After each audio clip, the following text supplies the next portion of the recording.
Bonjour et bienvenue dans Milkshaker, le podcast qui agite les idées reçues sur l'allaitement. Je suis Charlotte Bergerot-Palisco, la maman d'un petit garçon de 3 ans et ostéopathe spécialisée en périnatalité. J'accompagne les femmes et les enfants à différentes étapes, dont entre autres la mise en place d'un allaitement serein, en aidant les bébés à téter correctement.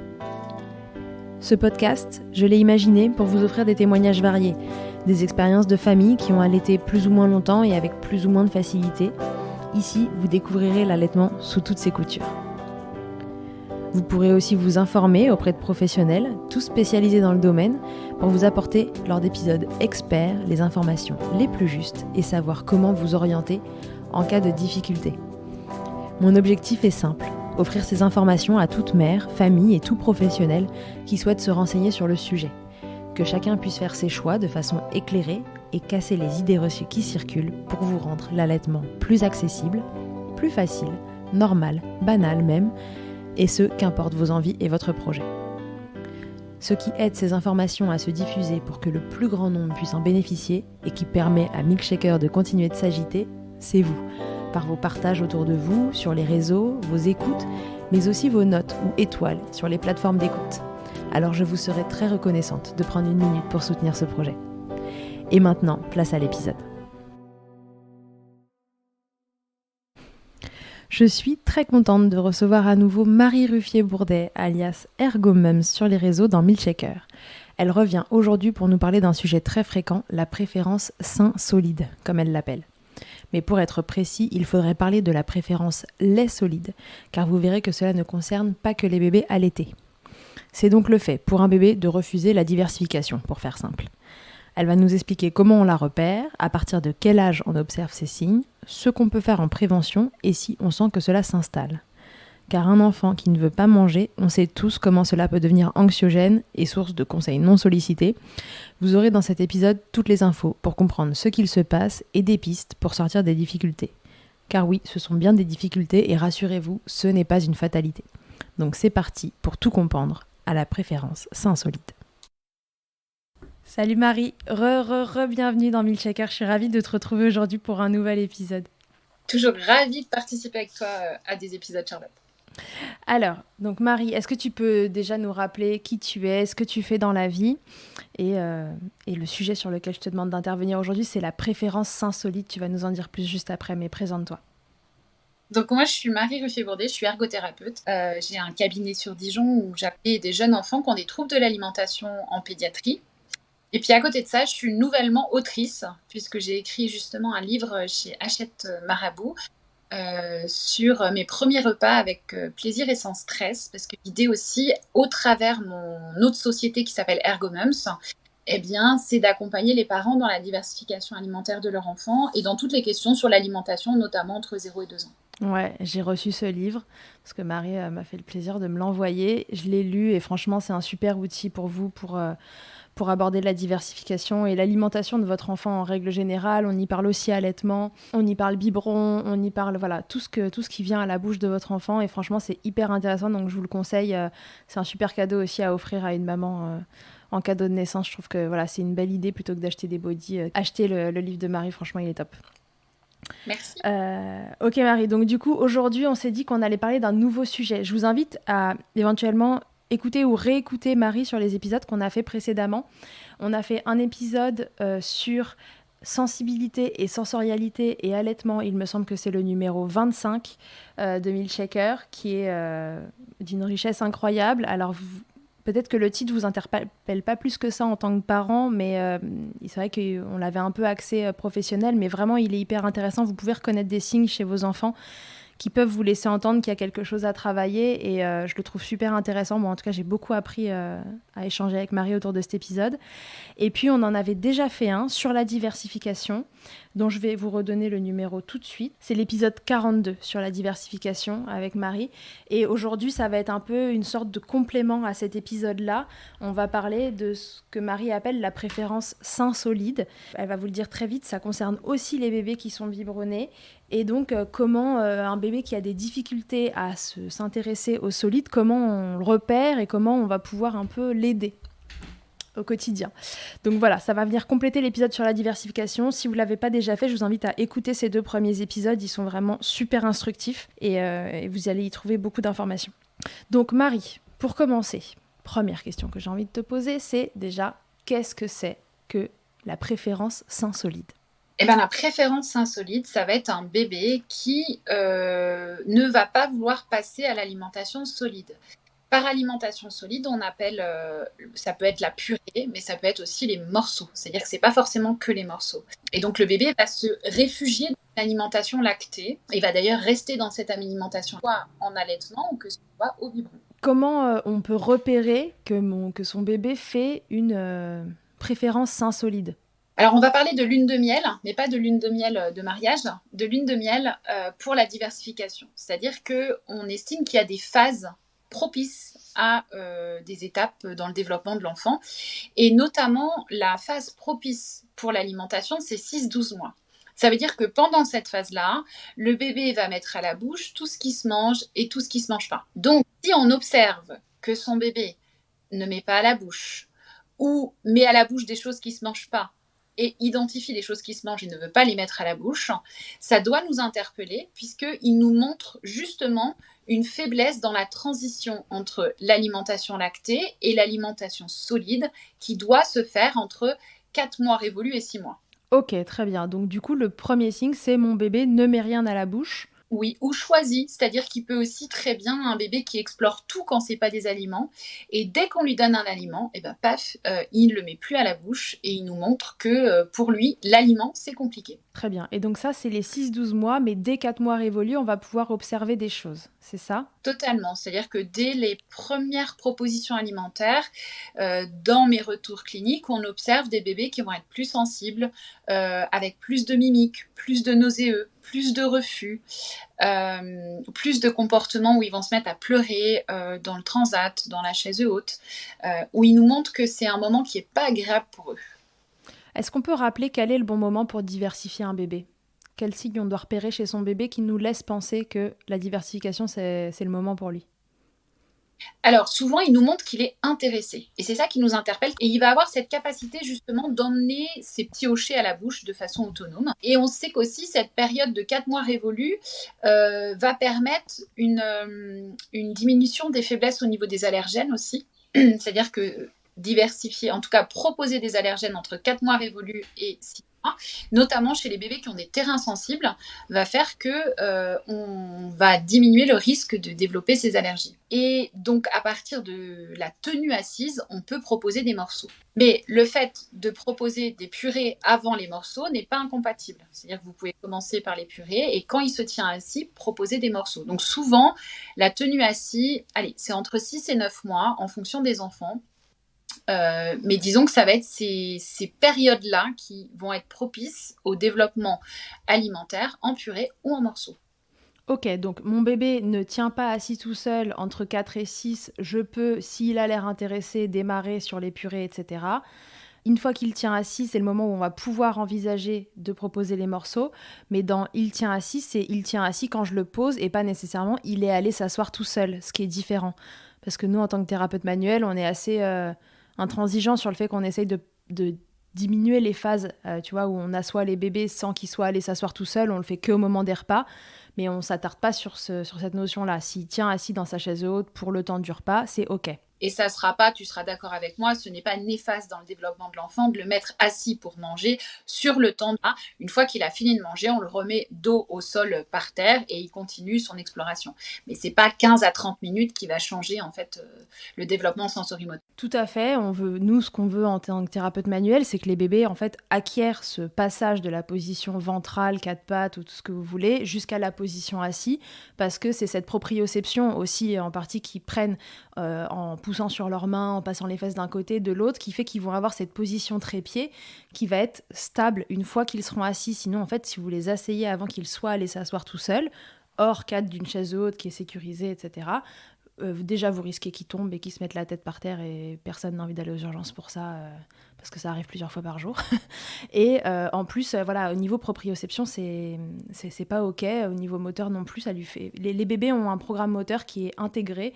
Il faut les laisser le développer. Et donc, si on les assoit, après, ils se mettent à se déplacer sur les fesses et tout. On les retrouve avec des hanches coincées. Enfin, voilà, c'est pas super. Et après, nous, tu vois, en tant qu'ergothérapeute, tu as aussi des choses qui vont se mettre en place au niveau de l'occupation, comme l'écriture, la manipulation des outils. Parce qu'un bassin stable, des épaules stables, et ben, ça permet aussi d'utiliser ses membres supérieurs pour faire plein d'autres choses et les faire de façon habile. Ok, très bien. Combien de bébés est-ce que ça représente, cette préférence sein solide? Donc le fait on dira dire sein solide, mais on va dire la préférence lait solide, d'accord, pour faire simple.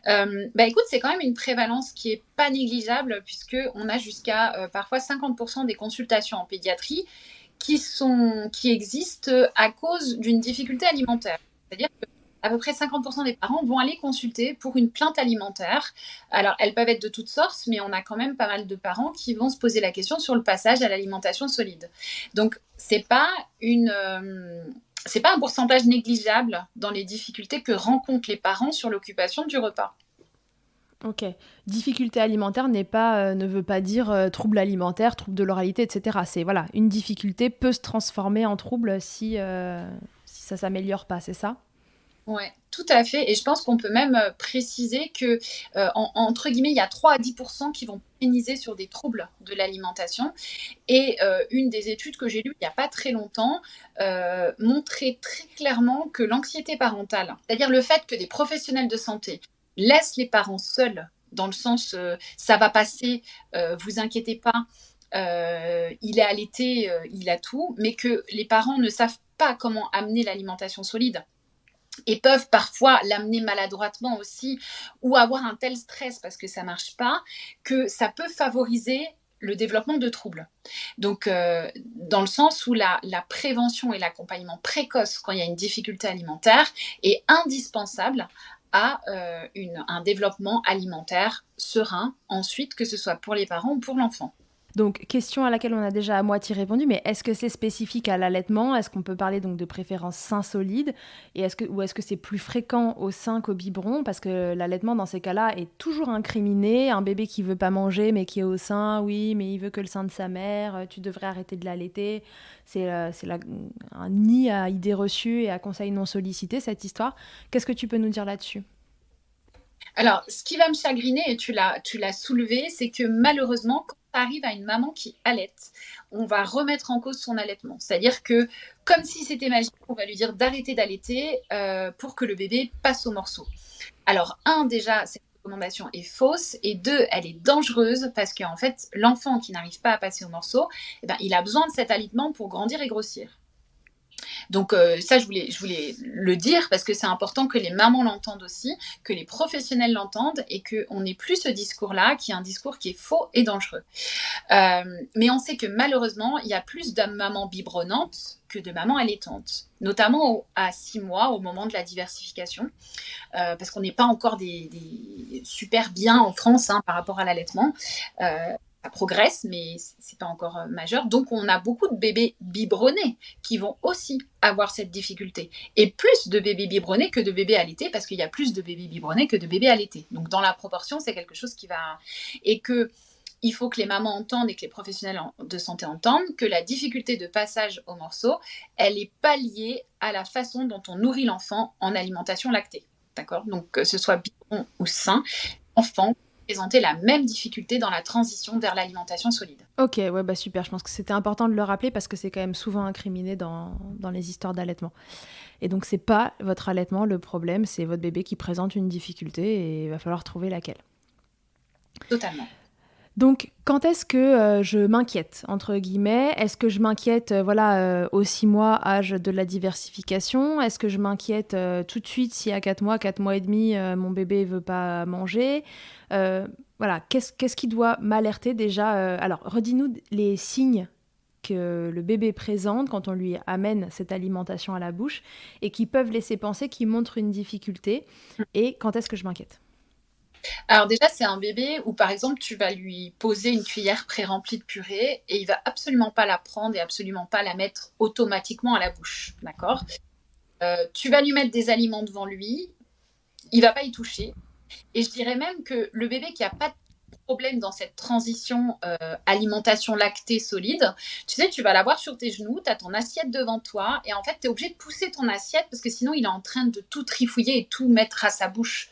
Comme il mettrait du sable à sa bouche, comme il mettrait de la terre, comme il met des cailloux à sa bouche. En fait, il est dans une exploration orale qui va diminuer à 2 ans, mais qui effectivement explose entre 6 et 12 mois. Donc cet enfant, ou si tu l'as devant toi et il veut pas te choper ton gâteau, il essaye pas de choper ta cuillère, eh ben, ça interpelle et ça nécessite un accompagnement. Donc, quand s'inquiéter, ben moi je dirais tout de suite. C'est-à-dire que il vaut mieux s'inquiéter tout de suite. Donc effectivement, alors attention, hein, on laisse quand même 2-3 semaines au bébé, notamment si on commence à 4 mois révolus à proposer une petite cuillère avec un peu de purée dessus. On va lui laisser 2-3 semaines d'habituation. Et surtout, on va être vigilant à proposer aussi des quantités qui vont pas être trop importantes. Un bébé sensible, si tu mets une cuillère complète dans sa bouche, il peut très bien surréagir. Du coup, il va trouver ça pas très bon, émotion négative, on veut plus. D'accord. Donc, de dire que, et ça, je pense qu'on en avait déjà parlé à la diversification dans l'épisode, c'était que c'est une découverte. Donc, même si tu mets la quantité d'un grain de riz de purée sur ta cuillère, c'est OK pour le bébé et c'est OK dans la découverte. D'accord. Ok. Donc, on lui laisse bien sûr un peu de temps quand même à 4 mois révolus, mais je dirais que à 6 mois, si on sent que ça reste compliqué, qu'il n'a pas envie d'y aller, qu'il n'a pas envie de toucher, qu'il n'a pas envie de mettre à sa bouche, ben, ça peut être intéressant de se faire accompagner parce que moi, tu vois, je les reçois au cabinet. Souvent, la deadline, c'est l'entrée à l'école, quoi. C'est-à-dire que ça ne passe pas et que ben, tu te retrouves avec des enfants qui vont rentrer, qui vont avoir 3 ans, et des parents qui sont très très inquiets parce qu'en fait leur enfant ne mange pas d'alimentation solide. Alors soit ils sont quand même passés à la purée, mais ils sont restés à la purée, et donc du coup ils ne sont pas capables de manger à la cantine de l'école une alimentation solide qu'on va présenter pour un enfant de 3 ans. Donc du coup, ce qu'on doit regarder, c'est le manque d'intérêt du quotidien. En effet, j'ai mon assiette devant moi, il est à table à côté de nous et ça n'a pas du tout l'air de le brancher. Il préfère être sur son hochet ou je sais pas quoi que de regarder ce qui se passe à table. Et si jamais on lui propose quelque chose, c'est les réactions de défense, c'est ça ? Ouais, c'est ça. C'est-à-dire que c'est un bébé qui va détourner la tête, fermer la bouche, pousser la cuillère, se mettre en extension, tu vois, dans des positions un peu où il va nous montrer que non, il a vraiment pas envie d'y aller et qu'il essaye de se détourner de ce qui est en train de se passer. Donc, ça semble être un mauvais moment pour lui et ça l'est quand même. Ouais. Éventuellement, si on lui met vraiment dans la bouche, il a un nauséeux, tout ça, quoi. Exactement. Ouais. Donc toi, en pratique, tu les vois finalement assez tard arriver, tu les vois quand les parents s'inquiètent pour la cantine. Ouais. Ben oui, parce qu'il y a encore cette phrase « ça va passer ». Et il y a cette peur qui est complètement légitime des fois d'avoir quand tu vas voir un professionnel, comme je les appelle les thérapeutes en alimentation, donc ergothérapeute, orthophoniste, tu as peur de cette étiquette qu'on va mettre sur ton enfant, alors que, par exemple, nous en ergothérapie, on peut nous consulter dès qu'il y a une plainte occupationnelle, dès qu'il y a une inquiétude dans le repas ou autre. Donc ça veut dire quand tu as une inquiétude ou quand tu as un stress, parce que les mamans sont quand même, ou les papas, hein, mais ils sont quand même très justes dans leur observation. C'est-à-dire qu'ils disent, c'est compliqué, il veut pas, je vois que ça ne marche pas. Donc eux, ils le disent, sauf qu'on les écoute pas vraiment. Et que du coup, on les laisse avec leur stress, leur angoisse, en disant ça va passer, vous êtes trop stressé, laissez-le, etc., etc. Sauf que, tu sais, l'enfant qui a une difficulté, il va pas aller dans sa zone d'inconfort, mais comme nous. C'est-à-dire que tu vas pas aller tout seul dans ta zone d'inconfort. Tu as besoin des fois qu'on t'accompagne, qu'on te tienne la main pour aller faire quelque chose qui est un petit peu désagréable pour toi. Eh ben, cet enfant, il va pas aller tout seul dans sa zone d'inconfort. Donc, il faut certainement trouver des outils, des stratégies pour l'accompagner à aller de façon plaisir dans cette zone d'inconfort, donc dans la zone « je découvre l'alimentation solide », et aider les parents aussi à leur donner des outils et des techniques afin d'intéresser l'enfant à cette alimentation et à lui présenter de façon à ce que ce soit positif et plaisir lors de sa découverte. Si j'ai un bébé mais quelconque, mais que je me dis qu'est-ce que je peux faire pour prévenir de ce souci? Est-ce qu'il y a des choses qu'on peut faire en amont même, tu vois, des 4 mois ou entre 4 et 6, si on voit un petit signe qui nous chagrine, qu'est-ce qu'on peut faire pour prévenir cette préférence? Eh bien déjà, proposer des hochets qui vont aller dans la bouche de bébé. Tu sais, bien souvent, les hochets, ils sont un peu gros et ils restent devant. Et il faut savoir qu'il y a 2 réflexes qui vont être très importants pour pouvoir passer à une alimentation solide. C'est le réflexe d'orientation de langue que tu déclenches quand tu te brosses les dents. Mmh. Tu vas mettre un hochet sur tes gencives latérales, ta langue va s'orienter du côté de la stimulation. Et ça va nous servir pour l'alimentation solide, donc pour les morceaux, pour la mastication, puisque ta langue va apprendre à faire des mouvements latéraux. Donc avoir des hochets longs et fins qui vont aller dans la bouche de bébé, qui va pouvoir orienter sa langue, c'est vachement important. Et la deuxième chose, c'est qu'on a le réflexe d'écrasement qui nous sert lors de la succion avec les pressions un peu alternatives, mais qui va beaucoup, beaucoup nous servir pour l'écrasement, voire la future mastication. Et ce réflexe d'écrasement, pareil, il faut l'entraîner parce que c'est un muscle qu'on va entraîner pour qu'il soit de plus en plus fort et de plus en plus coordonné afin de pouvoir gérer les aliments en solide. Donc, on va lui donner des petits hochets qu'il peut écraser entre ses gencives.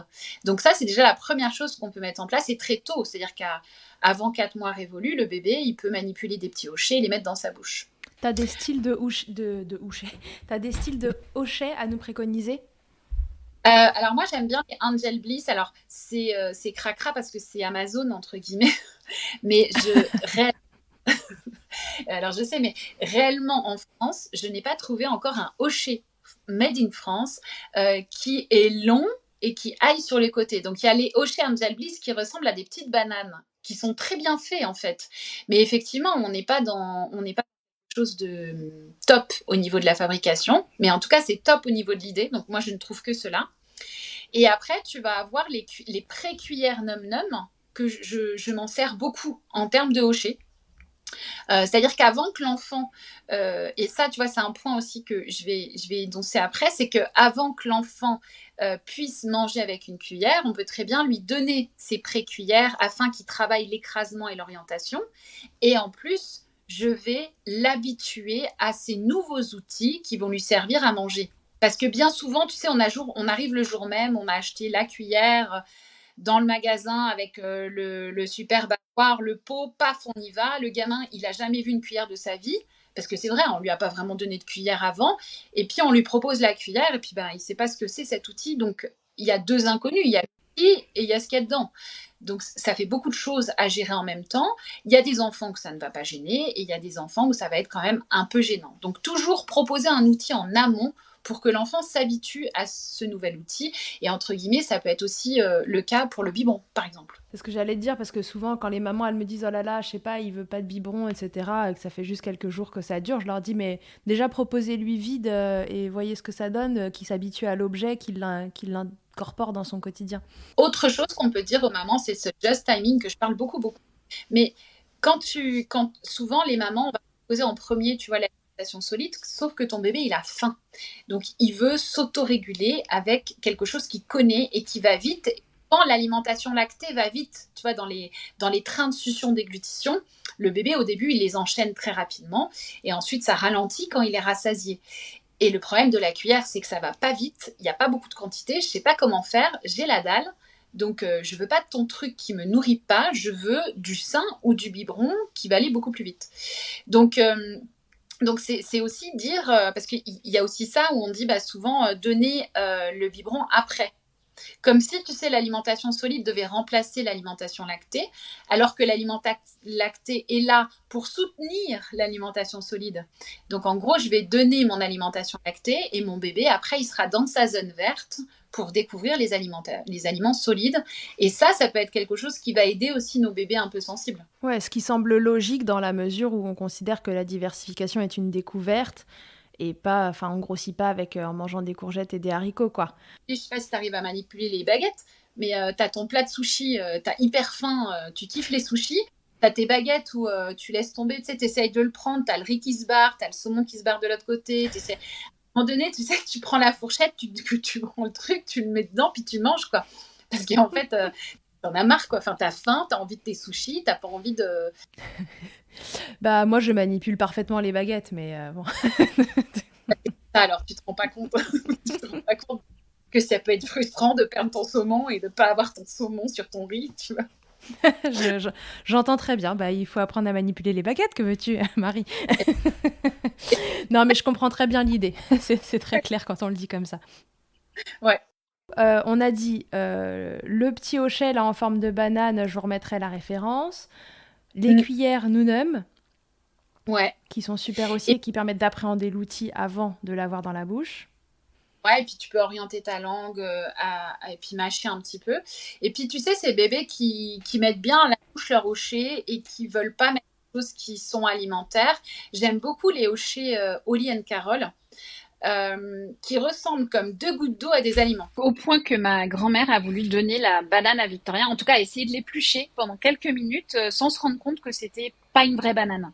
Donc je trouve qu'ils sont très très visuellement réaliste. ressemblants. Ouais. Et ces enfants, tu vois, qui vont pas mettre en bouche de l'aliment, ça va quand même les rassurer parce qu'au niveau tactile, on n'est pas sur des vrais aliments. Mais deux, ils vont quand même faire tomber cette barrière visuelle par rapport à l'aliment. Et ils ont une troisième chose qui sont assez intéressantes, ces hochets, c'est qu'ils sont pour le coup multisensoriels. T'as du gratte-gratte, t'as du doux, et en plus ils ont ce côté proprioceptif, c'est-à-dire que tu peux les écraser dans ta bouche, un peu comme des aliments, tu sais, qui donnent cet aspect de, tu vois, les cerises par exemple d'Oliane Carole, tu peux les écraser et puis donner cet aspect et encourager l'écrasement puis la mastication. Ouais, ils sont super. Moi, j'ai la banane, je l'avais avec mon fils, et puis maintenant, elle est au cabinet. Et c'est vrai que dans les moments où les bébés font les dents et tout, ils se le fourrent là. Et en plus, ils sont bien conçus parce que ils sont faits pour que ça aille profond, mais qu'ils puissent pas non plus les mettre dans le fond de la gorge comme une cuillère. Enfin, Ouais. donc c'est vraiment bien foutu. Ouais. Et là, tu vois, ça, c'est bien. d'appuyer quelque chose, je pense, c'est la peur maternelle ou paternelle, en tout cas la peur des parents, de que l'enfant le mette trop loin. Et du Ouais. coup, tu vois, on a tendance à pas donner ou en tout cas, quand ça rentre trop dans la bouche de bébé, d'avoir peur et de lui enlever. Mais si l'outil, si l'hochet, il est adapté, il n'y a pas de risque. C'est-à-dire que oui, ça peut déclencher un nauséeux, qui n'est pas un étouffement. Et simplement, l'enfant, il va s'habituer à aller dans des zones et à sensibiliser correctement les zones de sa bouche. Donc, c'est important de lui laisser explorer aussi. D'accord, mais alors du coup, t'entends par là que même la cuillère à bout classique, s'il se la fourre dans le fond de la gorge, finalement, on s'en fiche, il va se débrouiller avec. Alors ouais, alors attention à bout classique dans le sens où tu sais nos cuillères avec lesquelles on donne à manger, elles sont un peu longues. Donc moi je laisse en toute sécurité le bébé avec sa num num la mettre dans la bouche, donc la pré-cuillère num num. Ouais. Par contre, je vais être un petit peu plus vigilante si c'est des longues cuillères parce qu'il va la mettre beaucoup trop loin. D'accord. Il faut quand même se rappeler que le bébé il est pas hyper habile avec ses mains encore, d'accord? Donc c'est de l'approximatif quoi. D'accord, donc c'est bien que c'est plutôt un bon point que c'est hochet en plus et été conçu pour que ça aille pas non plus 10 cm plus loin, quoi. Ouais, totalement, ouais. Ouais, ouais. Ok, d'accord. J'ai cru à un moment que tu disais que oui, mais enfin, c'est pas indispensable. Mais ok, c'était juste pour clarifier le truc. Ok, donc du coup, donc ça c'est pour l'intéresser aux mains-bouches finalement, de façon générale, mais l'accès vers l'aliment. Donc l'anoumum, nounum, Num. nounem, Oh, on l'a dit comme on veut, c'est num num ou comme tu veux. la num num. La num num parce qu'elle est bien et qu'après ça va être le même outil avec lequel il va pouvoir commencer. Ou une autre cuillère finalement, si vous voulez commencer avec une autre cuillère pour tester, mais ça peut être intéressant de lui donner dans ses jouets en amont pour qu'il Ouais. s'habitue à l'objet en lui-même. La banane. Ouais. Est-ce qu'il y a des aliments qu'on peut proposer plus facilement, des formes, des textures, je sais pas, qui aideraient. Ouais. Alors, tu viens de souligner quelque chose, des aliments qu'on peut proposer. Il faut aussi se détacher de l'injonction bébé doit mettre tout seul à la bouche les aliments. D'accord. Mm. Je vais dire un peu un truc trash, mais un enfant qui a pas de bras, il va quand même passer au morceau. D'accord. Voilà, c'était le Euh, moment trash milkshaker. voilà, c'était le moment trash, Michel Coeur. Non, mais parce que on en arrive à des aberrations, c'est-à-dire que on entend que le bébé va s'étouffer si on lui amène nous-mêmes à la bouche. C'est faux. C'est-à-dire que, tu vois, il y a plein de récepteurs dans la bouche. C'est-à-dire que moi, si je te ferme les yeux et si je te mets un truc dans la bouche, tu vas pas t'étouffer, en fait. Tu vas même réussir à le reconnaître et savoir comment tu dois le mâcher. Donc oui, le bébé, il est en découverte, mais le bébé, il a plein de sensorialité qui marche déjà. Donc, si ton bébé ne veut pas le mettre lui-même à sa bouche, eh ben, tu prends le morceau et tu lui proposes pour qu'il explore avec ses lèvres et ses dents. Oui, et Et puis il tu faut ne le arrêter mettras avec pas en ces danger. trucs-là. Enfin, je veux dire, la DME, ça fait pas très longtemps qu'on est dessus. Et on serait quand même sur une population mondiale et un taux d'étouffement complètement hallucinant si cette affirmation était vraie. Donc non, les bébés ne s'étouffent pas avec tout et n'importe quoi. Tu le répètes à chaque fois, c'est des experts sensoriels. Donc voilà, pas de panique. Voilà, on reparlera plus tard des injonctions autour de la diversification menée par l'enfant et d'autres choses. Mais donc voilà, pas de panique. Vous pouvez aussi proposer des choses à vos enfants. Oui, parce que tu vois, des fois, ça va un peu les rebuter de prendre l'aliment et ça va rassurer que ce soit maman ou papa qui prennent l'aliment, en fait, et qui lui propose parce que du coup, ça devient quelque chose de sécure que je peux explorer sans difficulté et sans appréhension. Donc, faut pas hésiter à nous les rassurer par notre geste. Et puis, bah, tu parlais de texture. Il y a forcément des textures qui peuvent être plus simples pour l'enfant, notamment ce qui va pas mouiller les mains. Tu vois, des enfants qui sont un peu sensibles. Mm. Et ben, peut-être que commencer par justement des pains de fleurs sans rien dessus et ben ça sera plus rassurant pour lui que commencer par l'avocat qui glisse, qui en met plein les mains et c'est dégueu quoi, tu vois. Cet Ouais, enfant ouais. un peu hypersensible, ça va être compliqué. Donc voilà, il faut des fois, tu vois, souvent je dis qu'il n'y a pas une diversification qui est la meilleure. Il y a des diversifications et autant que d'enfants. Donc l'idée, c'est de s'adapter à son enfant et de lui donner, de lui proposer ce dont il a besoin pour passer ses transitions. Bien sûr, ouais, ouais, mais ça paraît évident de toute façon quand tu le dis à chaque fois. Est-ce que du coup, puisque tu as parlé d'hypersensible, etc., est-ce qu'on peut en profiter sur ce sujet-là en particulier pour se refaire la petite différence, tu sais, hypersensible et hyposensible, parce qu'on sait que c'est Ouais. pas facile à discerner? Ouais. Alors, tu vois, quand on a des troubles de la modulation sensorielle, comme nous, on va l'appeler dans notre jargon, tu vas soit hyper réagir à des choses, soit tu ne vas pas assez réagir à des stimuli. Pour schématiser, tu as le bébé explosif, celui qui hyper réagit, c'est-à-dire que tu t'approches de la bouche, il hurle, t'approches une cuillère, il hurle, et tu as ce bébé hyporéactif, ce bébé trop calme, ce bébé que tu oublies presque, mais qui va pas interagir avec son environnement. Donc souvent, ce bébé hyper réactif, lui, il met rien en bouche, il explore pas. C'est ce bébé que tu poses par terre et que tu es sûr qu'il va rien mettre à la bouche et qu'il va pas se mettre en danger. Et ce bébé hyporéactif, lui, au contraire, tu vois, dans le profil un petit peu clinique, tu peux avoir un bébé qui va mettre tout à la bouche ce qui se mange, mais qui va pas vouloir mettre ce qui se mange pas, parce que ce qui se mange, c'est beaucoup plus compliqué. C'est-à-dire que tu as des textures différentes, ça peut être Alors mouillé, l'inverse du coup, parce que ah tu ouais, nous as dit... l'inverse. Oui, oui, Oui, mais excuse-moi. En alors fait, ce vas-y, bébé, refais-le. je reprends, ce bébé hyporéactif, lui, il va mettre tout ce qui se mange pas à la bouche. Et quand ça se mange, il va moins le mettre ou pas du tout le mettre à la bouche parce que l'aliment a un côté variable qu'il n'est pas capable d'appréhender. Donc, du Ok, coup, il préfère pas du tout y aller. d'accord, donc dans le cas présent, l'hyposensible met des choses à la bouche, mais pas ce qui se mange. L'hypersensible, rien ne m'approche. Ouais, exactement. Et lesquels sont les plus à même d'avoir des difficultés à le faire tout seul et vont préférer que quelqu'un le fasse pour eux, les hypersensibles du coup? Ouais, mais les hippos aussi. Parce que les hippos, tu vois, tu peux avoir la proprioception qui va aussi être engagée. Et la proprioception va aussi avoir une incidence dans ta manipulation, c'est-à-dire dans l'appréhension de ton aliment. Et puis, ben, si je régule pas bien, je vais soit trop écraser, soit pas assez serré. Et ben, je vais jamais réussir à le mettre à la bouche, ce truc, quoi, que tu me proposes. Oui, donc même en termes du coup de motricité, sensibilité au niveau de la main, et là on parle pas plus que de la bouche. Non, exactement. Ok, très bien. Bon là, de toute façon, après, voilà, si vous reconnaissez votre bébé dans une des deux catégories, voilà, terminez le podcast, mais il faut que vous alliez consulter. C'est pas le podcast qui va régler les problèmes. Vous mettez en place les deux, trois tips que Marie, elle vous donne là, et puis après, il faut que vous vous fassiez accompagner. Et puis relativement rapidement, parce que si on laisse pas la chose s'installer, ça peut très très vite se régler en fait. Exactement. C'est-à-dire que quand tu interviens en prévention, Donc, dès que tu as une difficulté à 6 mois, ben, en 2, 3 séances, c'est fini. C'est-à-dire que moi, j'avais accompagné un bébé qui avait bien commencé sa DME, mais qui a eu du mal dans la transition gros morceau, petit morceau. Et en une séance, c'était torché. Donc, c'est-à-dire qu'en une séance, il est venu. Et il n'y a rien de magique là. C'est-à-dire que c'est pas parce que tu es meilleur qu'une autre ou que tu as... Non, c'est que en fait, en une séance, tu as observé le bébé, tu as vu ce qui était compliqué pour lui, tu as donné des astuces à la maman, on a essayé des choses, ça marche. La maman, elle repart à la maison et le bébé mange. Oui, ça peut aller très vite. Et donc, une fois que c'est installé, que là, bon, bah voilà, c'est acté, il y a des difficultés au moins. Qu'est-ce que je peux faire pour me sortir de la panade avant de me retrouver à 3 ans avec un enfant qui ne peut pas aller à la cantine? Alors, une fois que c'est installé, il va falloir réapprendre le bébé à pouvoir apprivoiser cet aliment. Sachant que tu vois, à 2 ans, tu as la néophobie alimentaire. On était des hommes préhistoriques avant. Et donc, du coup, quand on était des hommes préhistoriques, à 2 ans, notre petit homme, il prenait de l'autonomie.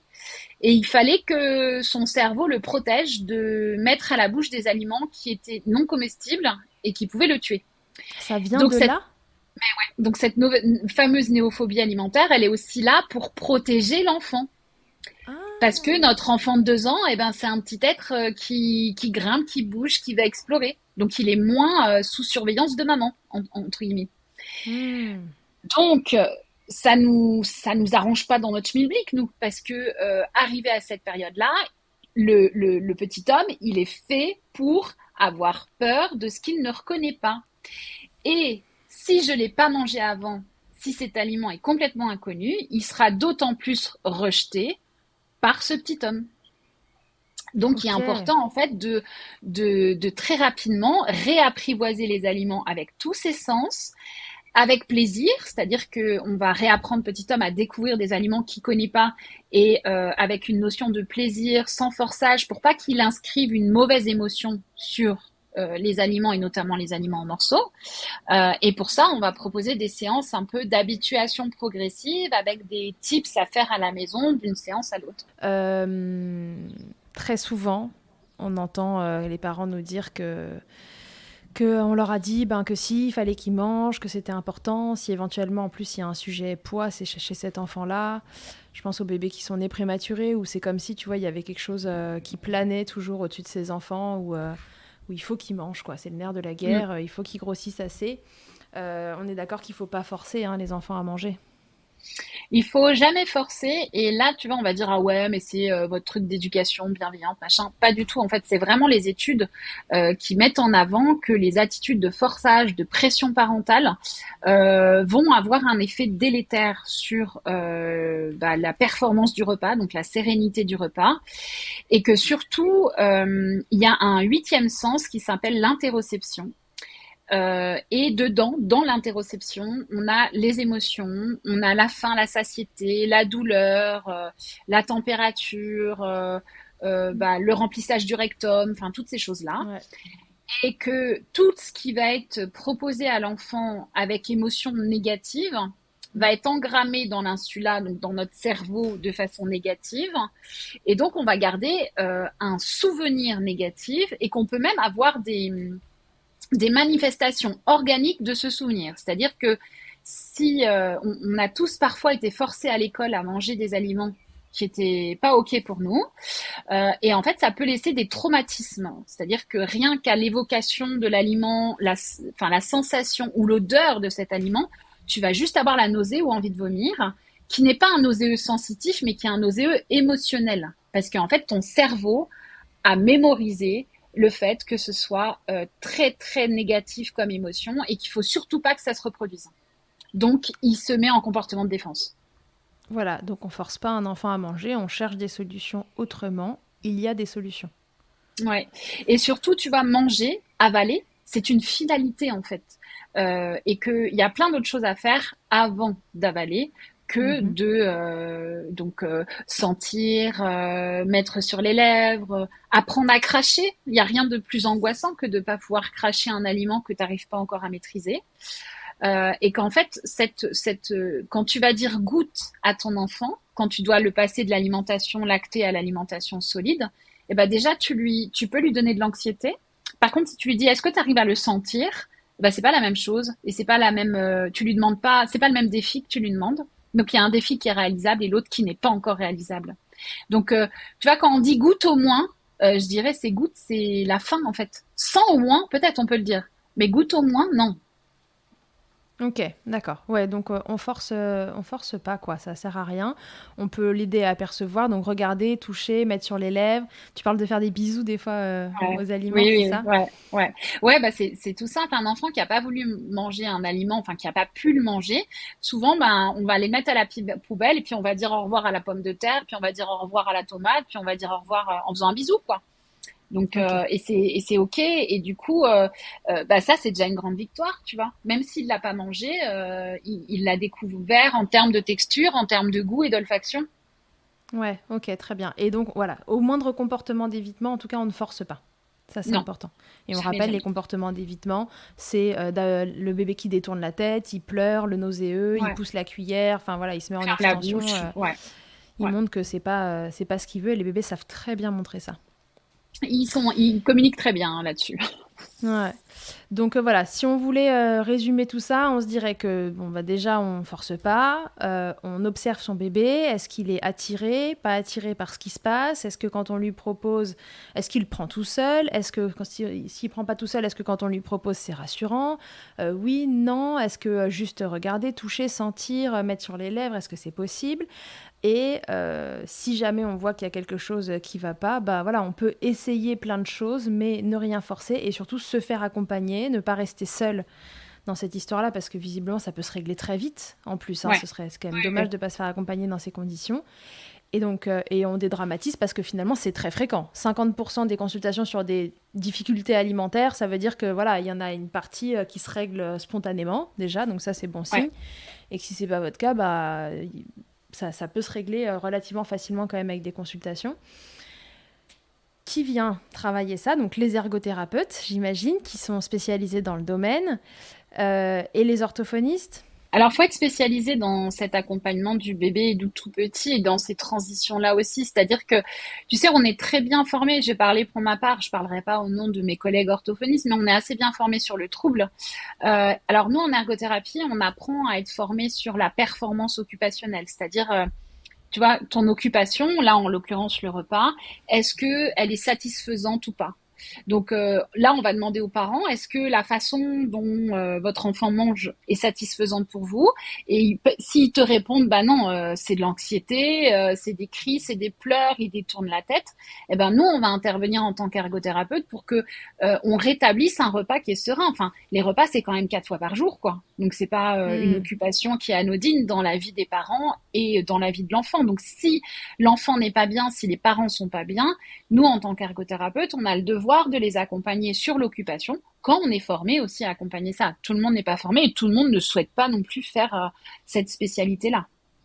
Oui, que ce soit les ergothérapeutes comme les orthophonistes, vous avez un spectre d'action qui est tellement large que vous pouvez pas être spécialisé dans tout, en fait. Donc, Non, il faut puis on aller n'a pas voir la des gens qui se volonté. sont... Oui, Ouais, ouais, t'as ouais, pas voilà. forcément la volonté d'être spécialisé dans tout, quoi. Donc il faut aller voir des gens qui se sont formés spécifiquement au sujet et qui sont formés en bébé parce que trouble alimentaire veut souvent dire déjà plus vieux parce qu'on s'inquiète Mm, mm. relativement tard en général et Ouais. accompagner le bébé c'est pas pareil qu'accompagner le 4-5 ans quoi, c'est ça? Non, non, parce que accompagner le bébé, c'est accompagner les parents avant tout aussi. C'est-à-dire que nous, en ergothérapie, tu vois, on va parler de co-occupation en pédiatrie en général, mais notamment pour les tout petits, où du coup, nos patients, entre guillemets, c'est le parent et le bébé, et ils sont indissociables l'un de l'autre. C'est-à-dire que on va autant prendre en compte ce qu'on évalue chez le bébé que prendre en compte le recueil de la plainte des parents dans leur occupation. Ok, très bien. Bon, bah très bien, bah il vous reste plus qu'à kiffer avec votre bébé la nourriture et si ça se passe pas bien, vous savez quoi faire. Non, non, mais c'est vrai, c'est hyper important parce que les repas, bah en effet, c'est 4 fois par jour et que quand ça se passe mal, ça tourne à l'enfer. Ça tourne à l'enfer. Pour peu que le bébé il ait le sommeil perturbé aussi, alors là, si c'est la bouffe et le sommeil, Ouais, ça devient l'enfer à la maison, quoi. Ce bébé qui ouais, mange pas, c'est vite anxiogène en fait pour tout le monde. Et après, l'anxiété vient en rajouter une couche sur le problème. Donc, Voilà, Et il peut y avoir des liens, c'est-à-dire que les études que je lisais aussi, c'est que lien alimentation et sommeil, bah effectivement il y en a. C'est-à-dire qu'un bébé qui va pas trop manger la journée, il peut aussi très bien se rattraper la nuit, que ce soit au sein ou au biberon. Hein. C'est-à-dire que ouais. j'ai les deux moi. Hein. C'est pas, encore une fois, c'est pas focus allaitement et se dire que c'est la faute de l'allaitement. Non, non, non, le bébé il va juste prendre ses quantités comme il peut prendre ses quantités. Donc c'est pour ça qu'il faut pas hésiter à se faire accompagner, à se faire aider, comme tu dis, pour que les repas soient sereins et que soient plus simples au quotidien, quoi. Ok, top. Bon, bah parfait. Merci Marie pour toutes ces informations. Est-ce que tu penses qu'on s'est tout dit? Ouais, hein. Moi, je crois qu'on s'est tout dit là. Ouais, je crois qu'on s'est tout dit. Et puis, vous savez, la suite, de toute façon, c'est de se faire accompagner de façon individuelle pour pas, comme on s'automédique pas, voilà, on fait pas non plus ça. On fait pas le petit Ouais, chimiste chez soi avec ces histoires-là. On essaie de prendre ça en charge correctement et au ouais. plus tôt. Et voilà. Ok, très bien. Et bah, merci Marie pour toutes ces infos. Et puis, je te dis à très vite dans Milkshaker, sûrement. Ah bah à très vite et merci Charlotte. Toi aussi, ton histoire vaut le coup d'être entendue? Tu as envie de réagir à l'un des thèmes abordés dans le podcast avec ton expérience? Tu penses que cela pourrait aider d'autres mamans? Tu as désormais la possibilité de me laisser un vocal de maximum 5 minutes pour me raconter ton histoire ou un épisode marquant de ton allaitement. C'est très simple, tu te rends sur mon site internet charlottebergerot.fr ou milkshaker.fr, tu cliques sur le lien qui s'affiche pour témoigner et peut-être que tu t'entendras bientôt dans un épisode de Milkshaker. Que ce soit votre première écoute ou que Milkshaker vous accompagne régulièrement, merci beaucoup d'avoir écouté cet épisode. Si vous aimez ce podcast, je vous rappelle que vous pouvez donc le noter, vous abonner sur votre plateforme d'écoute et on peut se retrouver sur les réseaux @milkshakerpodcast pour échanger ensemble. Vous pouvez aussi retrouver tous les épisodes sur mon site internet charlotte-bergerot.fr et si vous me cherchez en tant qu'ostéopathe, pour vous ou pour votre bébé, vous pouvez me retrouver à Suresnes dans les Hauts-de-Seine au centre IG4U que j'ai créé en 2020. Vous y trouverez aussi une équipe de thérapeutes spécialisés dans la prise en charge de la femme et de l'enfant. Pour plus d'infos, rendez-vous sur le site IG4U, IG ça s'écrit YGY, et sur Doctolib pour la prise de rendez-vous. On se quitte en musique avec Emma et son titre Blinded, écrit et composé en collaboration avec Nemen. Je vous dis à très vite pour un nouvel épisode, et d'ici là, n'oubliez pas, prenez soin de vous, milkshakez autant que vous le voudrez, et bousculons ensemble les idées reçues sur l'allaitement maternel.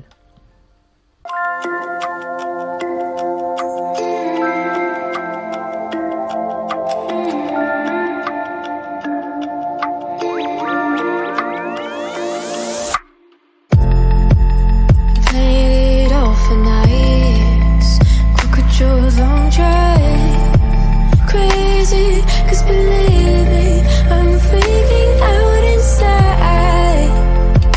Oh, I've been feeling so twisted, meant to hide. I wanna make it all, 'cause you make it alright.